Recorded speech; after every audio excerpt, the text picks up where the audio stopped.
Dosa itu pencabut damai sejahtera nomor 1 dalam hidup manusia. Mau sekaya apapun engkau, seberhasil apapun hidupmu, kalau engkau hidup simpan dosa, maka engkau bermusuhan dengan Tuhan. Dan orang yang bermusuhan dengan Tuhan, hubungannya dengan sesama pasti rusak. Tidak heran kenapa dalam rumah tangga suami istri ribut terus, berantem terus. Karena hubunganmu dengan Tuhan rusak. Makanya anak muda dengar, engkau menikah dengan pria yang tidak berdamai dengan Tuhan, hancur rumah tanggamu. Ya, nggak mungkin dia bisa memahami engkau. Hanya orang yang sudah berdamai dengan Tuhan, hidupnya dibebaskan dari ikatan dosa, dia bisa memiliki damai sejahtera. Iya, Bapak Ibu, tema firman Tuhan hari ini adalah hidup mengutamakan Kristus, ya. Banyak orang bisa berkata bahwa dia hidup mengutamakan Kristus, tapi seperti apa hidup mengutamakan Kristus? Kita tentunya akan belajar dari firman Tuhan. Mari buka bersama Kolose pasal yang pertama. Kita akan baca mulai ayat yang ke-15. Ini mic saya tolong enggak usah dipakai ho ya. Mas sound system, ya. Di mana? Di situ ya. Di flat aja ya. Jadi saya enggak usah berkhotbah bah. Tes 1 2 3 3 2 1 dicoba. Iya, sudah? Iya, kita mau dengar firman Tuhan, jadi mic-nya biasa saja supaya suara saya juga biasa. Kita enggak usah di efek apa-apa ya. Sudah bagus suara saya soalnya. Kita buka bersama yuk Kolose pasal yang pertama ayat yang ke-15. Firman Tuhan berkata begini, Ia adalah gambar Allah yang tidak kelihatan, yang sulung, lebih utama dari segala yang diciptakan. Dikatakan bahwa Kristus itu gambarnya Allah, saudara. Manusia itu membutuhkan gambar. Iya apa iya? Zaman perjanjian lama Tuhan itu mukanya enggak berwujud. Allah itu tidak nampak. Dia hanya muncul dalam bentuk api, dia muncul dalam bentuk angin, dia muncul dalam bentuk apapun. Makanya bangsa Israel selalu bikin patung, karena mereka itu pengen menyembah sesuatu yang berwujud, yang ada wajahnya. Ya Pak ya?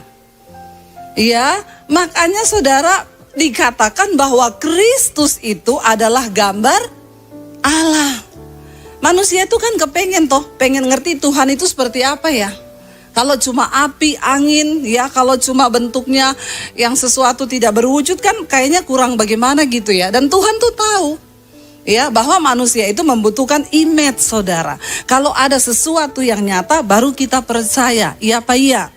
Makanya dikatakan Yesus Kristus datang ke dalam dunia, dia adalah Allah, saudara. Dan di sini dengan jelas dikatakan Kristus itu adalah gambar Allah. Sehingga kita sudah nggak usah macam-macam. Dulu saya, saudara, waktu belum kenal Tuhan Yesus, saya itu kalau berdoa suka bayangkan wajah Tuhan tuh kayak apa ya. Saya coba cari tahu di pikiran saya, di otak saya, Tuhan tuh kayak apa ya. Saya pengen menyembah sesuatu yang ada wujudnya. Kadang-kadang yang muncul bayangan hitam besar, saya takut, saudara, saya lari dari kamar. Ya, waduh, kayaknya setan. Tapi setelah saya mengenal Kristus, ya, saudara, ada masalah, saudara, di pikiran saja, di kuburan, lewat kuburan atau di mana di tempat sendiri, saudara takut. Tiba-tiba saudara tutup mata, bayangkan wajah Yesus saja. Ada damai sejahtera enggak? Kalau saya saya tutup mata, saya bayangkan wajah istri saya, Bu. Lebih takut lagi ya enggak, bapak-bapak? Ya, karena semua butuh gambar, saudara ya. Ada bapak-bapak dia itu selalu bawa foto istrinya di dompet. Tiap habis dimarahin bosnya di kantor, dia masuk kembali ke ruang kerja, dia buka dompet, dia tersenyum. Lalu teman-temannya penasaran, dia ini tiap habis dimarah kok tersenyum lihat dompet gitu ya. Lalu satu kali temannya tanya, apa sih yang kamu lihat tiap habis kali dimarahin bos? Ini loh, ditunjuk, istrimu ya. Waduh, berarti istrimu tuh sangat kau cintai ya. Enggak, saya habis dimarahin bos, saya buka dompet. Tidak ada yang segala kamu, saya. Jadi memang gambar itu perlu, saudara, amin. Nah, dikatakan di sana bahwa Yesus itu gambar Allah yang tidak kelihatan, yang sulung. Dia lebih utama dari segala yang diciptakan. Baca ayat yang ke-16, dikatakan di sana, karena di dalam Dialah telah diciptakan segala sesuatu yang ada di mana? Di sorga dan yang ada di bumi, yang kelihatan dan yang tidak kelihatan, baik singgasana maupun kerajaan, baik pemerintah maupun penguasa. Segala sesuatu diciptakan oleh Dia dan untuk Dia. Saudara, jangan pernah berani berjalan tanpa Tuhan di hidupmu. Kenapa? Karena di dalam Yesus dikatakan, Dia itu di dalam Yesus ada segala sesuatu yang kelihatan maupun yang tidak kelihatan. Anak muda yang lagi cari jodoh, sudah kelihatan belum jodohmu? Ya, yang lagi cari jodoh, yang sudah punya jodoh nggak usah ngejawab. Ya, yang lagi berdoa, kira-kira jodoh saya itu kayak apa ya mukanya? Di dalam Yesus itu sudah ada, tersedia, baik yang kelihatan maupun yang belum kelihatan. Jadi jangan pernah melangkah tanpa penyertaan Yesus. Engkau harus mengutamakan Tuhan. Dikatakan di sana yang kelihatan dan yang tidak kelihatan. Apa yang belum kelihatan hari ini di hidup kita, saudara? Di dalam Yesus itu sudah tersedia. Bahkan dikatakan di sana, baik singgasana. Ya, singgasana itu berbicara tentang raja. Raja-raja dulu itu tempat duduknya itu singgasana. Maupun kerajaan, baik pemerintah maupun penguasa, segala diciptakan oleh Dia dan untuk Dia. Hari-hari ini bangsa kita sedang ada di tahun-tahun politik. Jangan terpancing dengan apapun yang akan membuat kita ini terpecah belah. Amin. Iya, saudara, bagian kita tetap berdoa bagi bangsa ini. Makanya saya selalu berkata, Tuhan, apapun yang terjadi di atas bangsa kami, saya percaya Tuhan sudah menetapkan, ya, pemerintah itu adalah wakil Allah. Ya, jadi saudara, kalau kita menyadari hal ini, baik pemerintah, penguasa, jabatan, kedudukan, itu semua berasal dari Tuhan. Saudara yang hari-hari ini sedang ada dalam perjuangan, ya dalam pencalonan, tidak salah anak Tuhan duduk di kursi kepemerintahan. Tapi jangan lupa berdoa, bilang Tuhan, aku percaya bahwa kuasa itu datangnya daripada Tuhan. Kursi, kepemerintahan, penguasa, kerajaan, semua itu dari Dia. Dan kalau satu saat engkau duduk di kursi kepemerintahan, ya, jangan lupa Alkitab ini berkata dari Dia dan untuk Dia. Banyak orang itu ya minta didoakan sama saya. Bu Debbie, saya ini lagi mencalonkan. Doakan ya Bu. Nanti Bu, kalau saya jadi, ya nanti saya akan begini, saya nanti bantu pelayanan begini. Ya saya cuma bilang iya, yang penting ngomong sama Tuhan. Ya, jangan ngomong sama saya. Karena pilkada sama pilkabe itu beda tipis. Ya, kalau pilkabe itu lupa jadi, pilkada jadi lupa. Tapi anak Tuhan tidak boleh lupa. Engkau diutus Tuhan duduk di kursi pemerintahan karena ada maksud Tuhan. Pakai sungguh-sungguh jabatan itu terutama untuk memuliakan nama Tuhan. Jangan mempermalukan Tuhan. Banyak orang, saudara, dikasih kepercayaan jabatan, tapi pada akhirnya mempermalukan Tuhan. Jadi orang bilang tuh orang Kristen loh, orang Kristen lagi. Kita semua berdoa supaya anak-anak Tuhan tidak berdosa, saudara. Saudara duduk di kursi pemerintahan, kita semua bangga. Biar semakin banyak anak Tuhan yang dipakai Tuhan di atas negeri ini, amin. Tapi jangan engkau lupa bahwa kuasa itu dari Dia dan hanya untuk Dia. Kita lanjut, saudara, ayat 17. Semakin panas di sini ya, lampunya itu loh saudara ya, haleluya. Baca bersama ayat yang berikutnya. Ia ada terlebih dahulu dan segala sesuatu ya, dari segala sesuatu dan segala sesuatu itu ada di dalam Dia, dikatakan. Kenapa Dia harus yang utama, saudara? Ayat 18 berkata, sekarang ayat 18. Ia adalah siapa? Ialah kepala tubuh, yaitu jemaat. Ia yang sulung, yang pertama bangkit dari antara orang mati, sehingga Ia lebih utama dalam segala sesuatu. Dikatakan Dia itu adalah kepala tubuh, yaitu jemaat. Jadi jemaat itu, makanya Pak Konrad selalu ngomong, jemaat ini adalah milik Kristus. Makanya pendeta enggak usah berantem rebutan Ya, karena kita tahu jemaat itu milik Kristus, dialah kepala. Kalau semua pendeta menyadari bahwa jemaat itu milik Tuhan, kita enggak usah berantem toh. Puji Tuhan kalau di gerejamu dia bertumbuh, dia semakin diubahkan, puji Tuhan. Ya, kan harusnya begitu. Jangan berantem, saudara. Ada jemaat pindah terus kita berantem, jemaat saya pindah di sana. Yesus adalah kepala tubuh, yaitu jemaat. Dikatakan dia yang pertama bangkit dari antara orang mati. Ya, dikatakan Yesus yang pernah turun ke dalam dunia orang mati, dan dia yang pertama bangkit, dan dia yang sudah naik ke sorga. Hanya orang yang pernah ke sorga, yang datang dari sorga, yang bisa tunjukin jalan ke surga. Lalu dilihat saudara ayat yang ke-19 dikatakan di sana, karena seluruh kepenuhan Allah berkenan diam di dalam dia. Saudara, kenapa kita harus mengutamakan Yesus dalam hidup ini? Karena seluruh kepenuhan Allah itu ada loh di dalam Kristus. Apa yang Tuhan gak bisa lakukan, apa yang Allah gak bisa sanggup lakukan dalam hidup kita, dia berdiam di dalam Yesus. Karena itu jangan saudara sepelekan nama Yesus. Saya itu saudara, orang mau bilang Yesus bukan juru selamat, Yesus bukan Tuhan. Saya ini sudah mengalami saudara. Saya doakan orang kerasukan ya. Kita ngomong saja dalam nama Yesus, dia teriak panas. Saya pernah coba dalam nama Daniel. Dia ketawa, saudara, itu setan. Ya, saya sebut lagi dalam nama siapa? Debbie. Ya, ketawa, dia terbahak-bahak.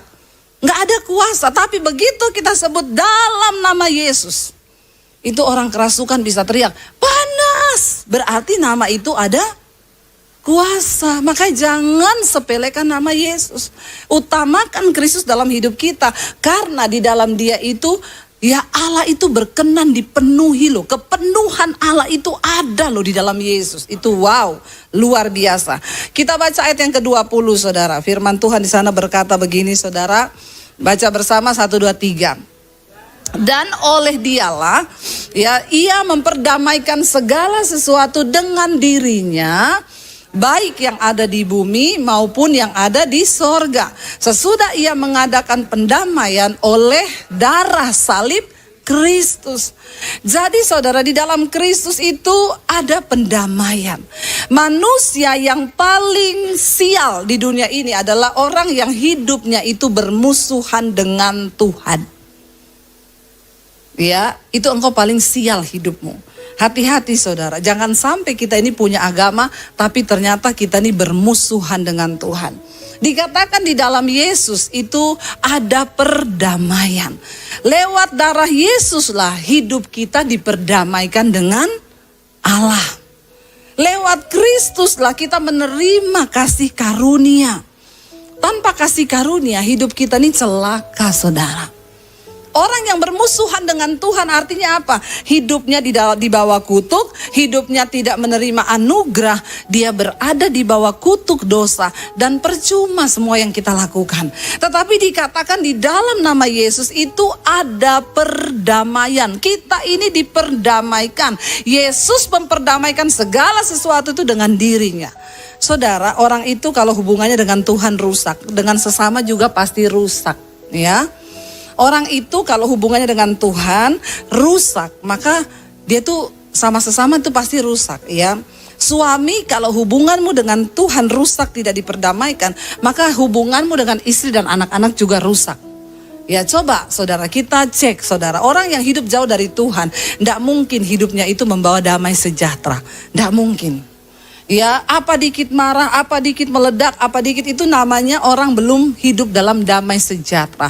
Tolak ukur kita ini diperdamaikan dengan Allah Bapa lewat Kristus itu apa? Waktu hidup kita ini penuh damai sejahtera. Dalam segala perkara kita bisa mengucap syukur, baik dalam keadaan yang buruk maupun dalam keadaan yang baik apapun juga kita ini mampu bersyukur. Orang yang hidup mengutamakan Tuhan itu dia bisa berdamai dengan segala keadaan. Saya ini mau bersaksi saudara, tadi pagi itu peristiwa yang sangat konyol di hidup saya ya. Jadi saudara, saya itu baru pulang kemarin ya, masih jet lag saya ini. Ya sekali-sekali lah ya ngomong jet lag gitu ya saudara, biar ketahuan baru dari luar negeri gitu ya. Kita kemarin ke Armenia, Georgia ya, ke Turki saudara. Kita pergi ke Gunung Ararat, di mana tempat Bahtera Nuh itu tersinggah waktu selesai air bah ya. Luar biasa pengalamannya. Lalu saya itu hari ini jadwal saya pelayanan tuh di Bogor sama di Sentul ya. Saya rupanya ada miss ya. Saya itu ngomong ke sekretariat, Bu, saya tanggal 26 itu hanya bisanya sore ya, pagi enggak bisa. Mungkin ya namanya manusia saudara, manusia itu ya bisa lah, semua orang bisa berbuat salah ya. Jadi sekretaris itu dia bayangannya itu tanggal 12, padahal saya tulis tanggal 26. Saya ngomong ke suami saya tadi malam, aduh pelayanannya besok pagi jam 7 di Bogor ya. Iya kita ini masih jet lag, jam 00 belum ngantuk saudara. Saya bilang ayo tidur, paksain tidur, akhirnya kita tidur lah ya. Barusan tidur sebentar, lampu mati. Saya kebangun panas, saya kok mati lampu, lihat dulu ternyata begensernya turun. Dinaikin saudara. Habis itu nggak bisa tidur, lalu tertidurlah ya. Waker bunyi jam 5, ya bangun kita mandi. Semangat saudara ke Bogor ya, suami saya bilang semangat melayani Tuhan. Sampai sana saya masuk, saudara duduk ya. Tiba-tiba yang koordinator di sana berdiri ngomong gini, Bu Debbie, hari ini kan ibu ndak jadwal di sini, ibu kan cancel. Saya kaget, hah? Saya nggak dikasih tahu kalau saya cancel Pak. Enggak, ini sudah ada pembicara lain. Saya, hah? Konyol ndak saudara? Ya, itu luar biasa loh. Saya bilang, tapi saya ndak ada pemberitahuan tuh. Enggak, katanya ibu cancel. Jadi ya udah saya pamit. Oh ya udah Pak, nggak apa-apa Pak, saya pulang saudara. Kalau saudara jadi saya, ya sukacita atau marah? Ya, sudah berjuang bangun ngantuk setengah mati. Ya, lalu pulang saudara, saya telepon ibu gembala, bapak gembala minta maaf. Aduh Bu, maaf Bu, makanya saya itu sudah curiga loh. Wong tanggal 12 itu kata Bu gembala, ibu yang kasih saya, katanya ibu kosong, kenapa tiba-tiba di cancel? Ya lalu ibu gembala bilang, saya bilang ibu kenapa nggak telepon saya waktu dengar saya cancel? Saya mau telepon ibu, tapi Pak Gembala itu kan orangnya pekewo, ngomong ndak usah lah kalau memang Bu Debbie cancel ya biarin aja, mungkin ada urusan yang lebih penting. Ternyata saudara ya miss di situ. Ya secara manusia itu saya emosi, suami saya itu bilang kok bisa gitu ya? Ya udah kita pulang yuk. Ya dia bilang oh iya Bu, di Ayun juga cancel, bukan ibu pembicara sudah ada juga di sana. Iya terima kasih ya Pak ya. Saudara, disitulah kita nih ditentukan ya bagaimana kita ini hidup mengutamakan Kristus atau tidak. Saya tuh ngomong ke suami saya gini, semua yang terjadi di hidup kita ini seizin Tuhan. Ya, jadi kita ndak boleh marah. Berarti ada maksud Tuhan. Ya kadang kita tidak mengerti maksud Tuhan itu. Ya, tapi saya juga percaya ya disinilah juga kita dituntut untuk rendah hati. Nggak apa-apa, kita terima ini. Ya sudah berarti kita pulang. Jadi saya sukacita, saya damai sejahtera aja. Ya, nggak ada yang membuat saya tuh terus kehilangan damai. Terus ya udah, nggak usah lagi ya, pokoknya di Bogor nggak usah terima. Ya, karena semua yang terjadi itu pasti seizin Tuhan. Kalau kita ini sudah diperdamaikan di dalam Kristus dan kita hidup mengutamakan Kristus, maka apapun yang terjadi di hidup kita pasti ada damai sejahtera. Itu tolak ukurnya orang hidup mengutamakan Kristus. Tapi kalau saudara ada masalah dikit marah ngamuk, saudara engkau jauh dari Tuhan. Walaupun engkau pengerja, engkau pendeta, engkau siapapun. Kalau engkau ada masalah dikit langsung ya menyala, langsung emosi. Ingat loh, Yesus yang memperdamaikan kita dengan dirinya, Allah Bapa. Karena itu orang yang hidup mengutamakan Kristus, dia hidup dalam damai sejahtera dengan Allah Bapa. Apapun yang terjadi, kita percaya bahwa itu seizin Tuhan. Mampukah engkau berkata begitu? Waktu engkau ditipu orang, engkau bilang terima kasih Tuhan. Ini pasti Tuhan izinkan.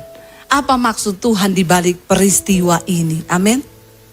Nggak ada amin loh. Ya, jangan cuma ngomong-ngomong di mulut. Iman kita itu harus berbuah, saudara. Kita lihat ayat yang berikutnya, ayat 21. Ya, dikatakan di sana, ya juga kamu yang dahulu hidup apa? Jauh dari Allah, dan yang memusuhinya dalam hati dan pikiran seperti yang nyata dari perbuatanmu yang jahat. Dikatakan ayat yang berikutnya, sekarang diperdamaikannya di dalam tubuh jasmani Kristus oleh kematiannya. Untuk apa? Menempatkan kamu dan tidak bercacat celah, kudus dan tak bercela, tidak bercacat di hadapan Tuhan.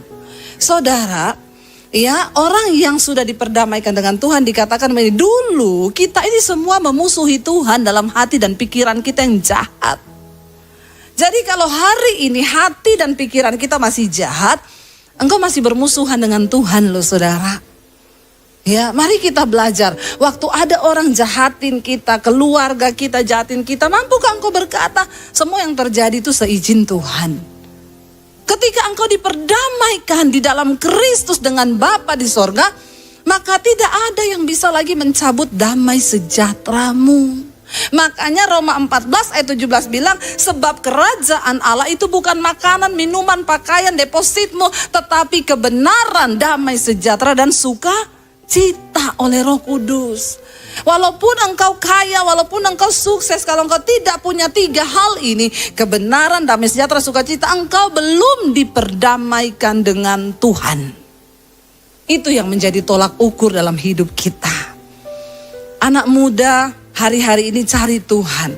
Tantangan hidup ke depan ini semakin berat. Ya, kita lihat sekarang ya.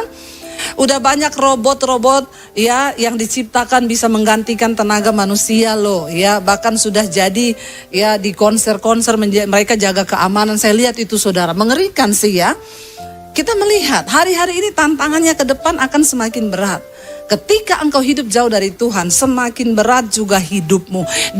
Dan ciri yang pertama orang hidup diperdamaikan dengan Tuhan itu dikatakan, kamu juga yang dulu jauh, hidupmu itu jauh, dikatakan ayat 21 tadi, coba balik ya. Dan kamu juga yang dahulu hidup jauh dari Allah dan yang memusuhi Dia dalam hati dan pikiranmu yang jahat.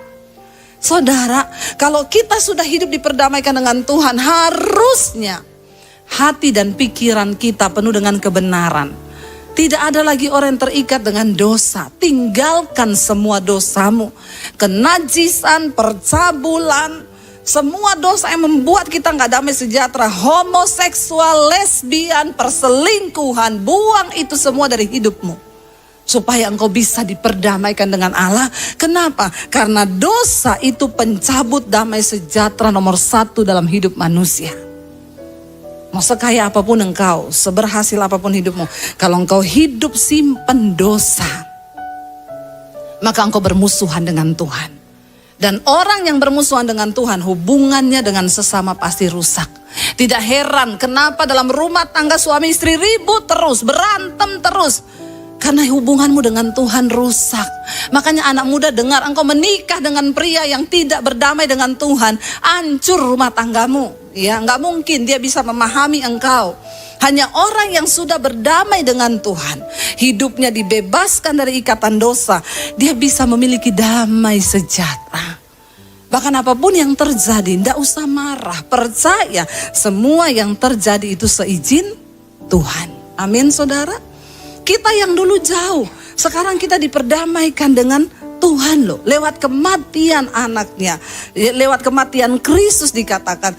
Dan kita sekarang hidupnya diperdamaikan. Jadi harusnya dalam rumah tangga suami istri, ya engkau hidup damai ya.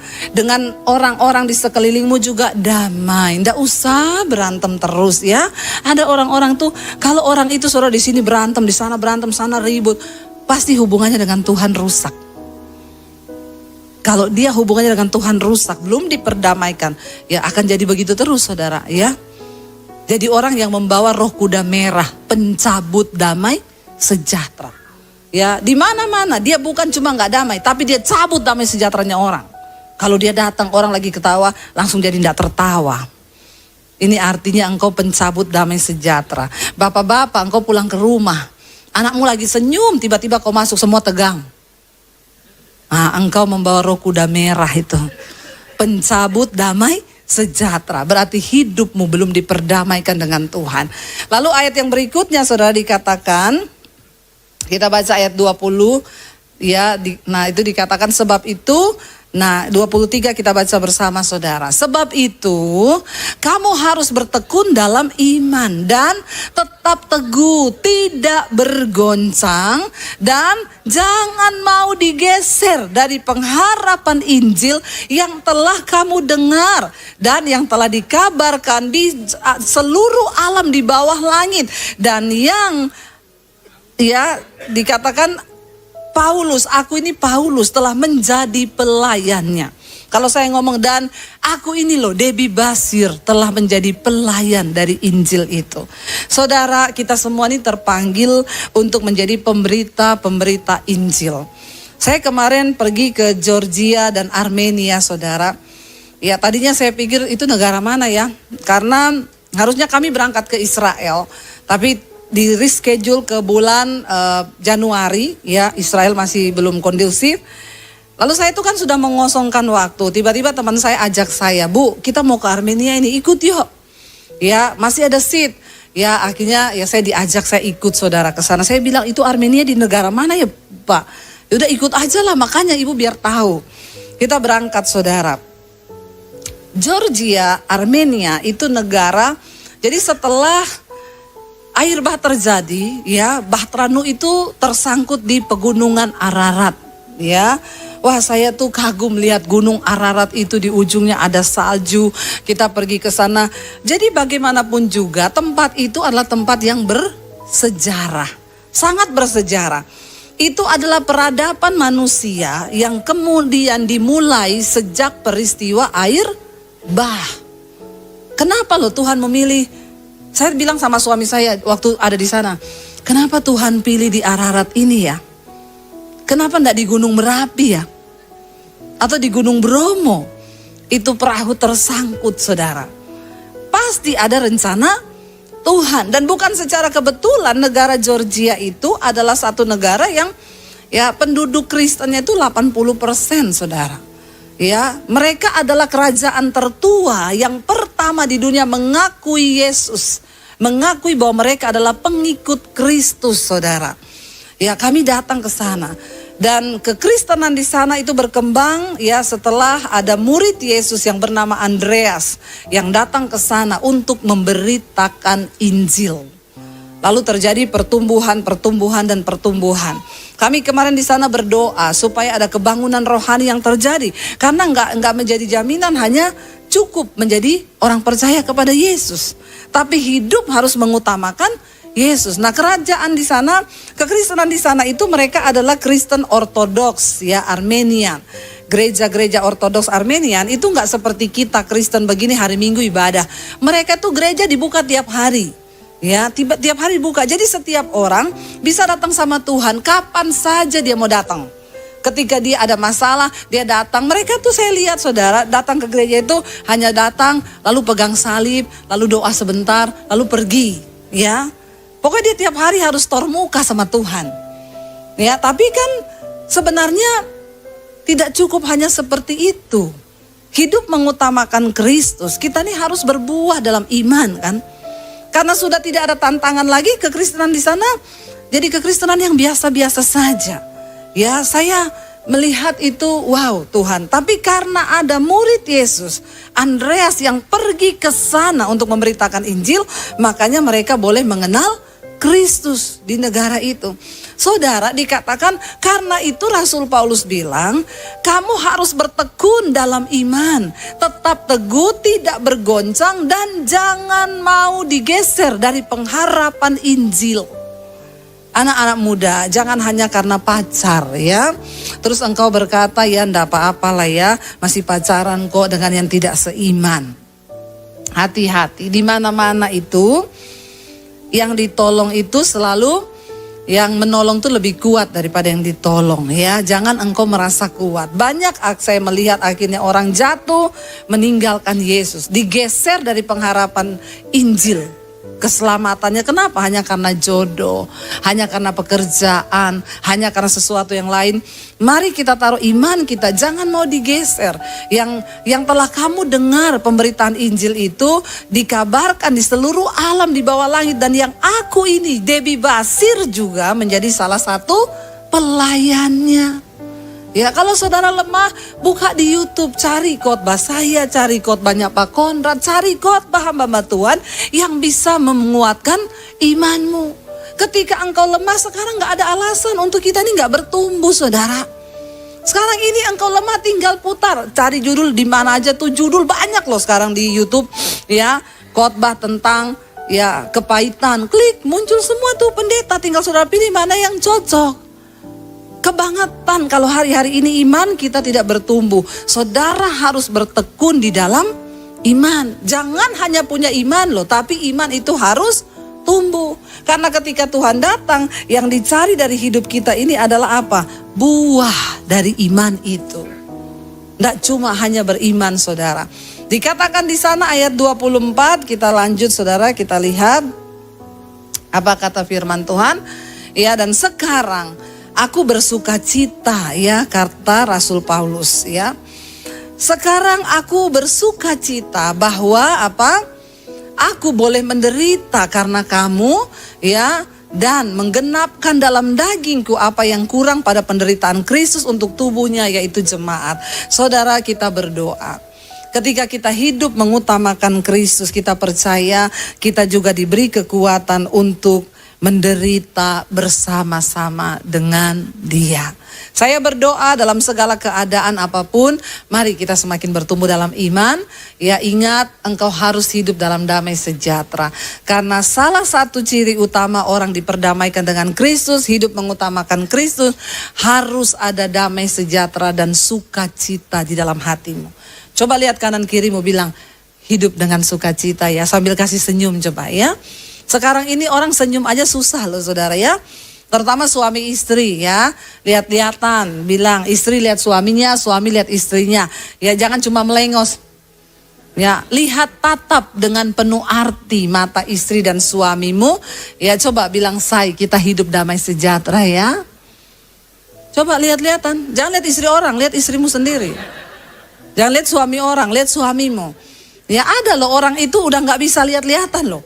Di gereja saya suruh lihat, enggak mau loh. Benar-benar itu orang, kamu itu lagi bermusuhan dengan Tuhan.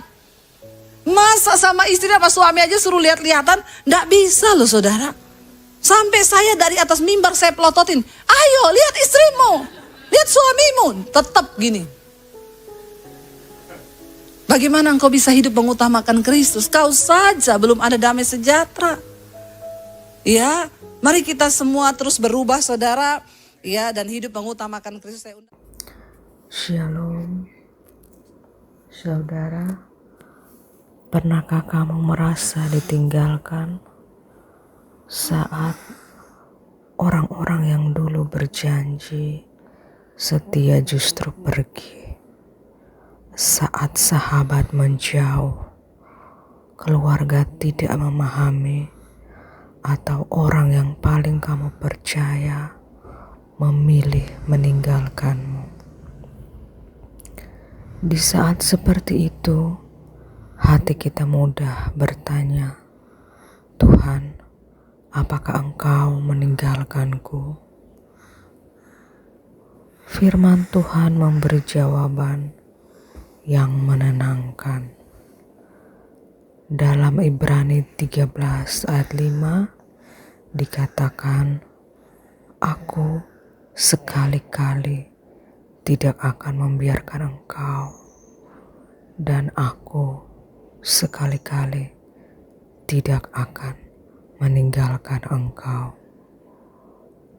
Manusia bisa berubah, janji manusia bisa gagal, kasih manusia bisa berakhir, tetapi kasih Tuhan tidak pernah berubah. Saat semua orang pergi, Tuhan justru semakin dekat kepada mereka yang hancur hati dan berharap kepadanya. Mungkin hari ini kamu sedang menangis sendirian. Mungkin tidak ada lagi tempat untuk bersandar. Ingatlah, kamu tidak pernah berjalan sendirian. Tuhan melihat setiap air matamu, mendengar setiap doa yang bahkan tidak sanggup kamu ucapkan. Jangan ukur kasih Tuhan dari keadaanmu hari ini. Ukurlah kasih-Nya dari salib Kristus. Dia sudah membuktikan bahwa Dia tidak akan meninggalkan anak-anak-Nya. Tetaplah percaya, apa yang hilang bisa Tuhan ganti, apa yang hancur bisa Tuhan pulihkan. Dan ketika semua orang pergi, justru disitulah kamu akan merasakan bahwa Tuhan adalah sahabat yang paling setia. Percayalah, Tuhan tidak pernah meninggalkanmu. Dia masih memegang tanganmu, menuntun langkahmu, dan akan menyelesaikan setiap rencananya yang indah dalam hidupmu. Amin. Tuhan Yesus memberkati kita semua.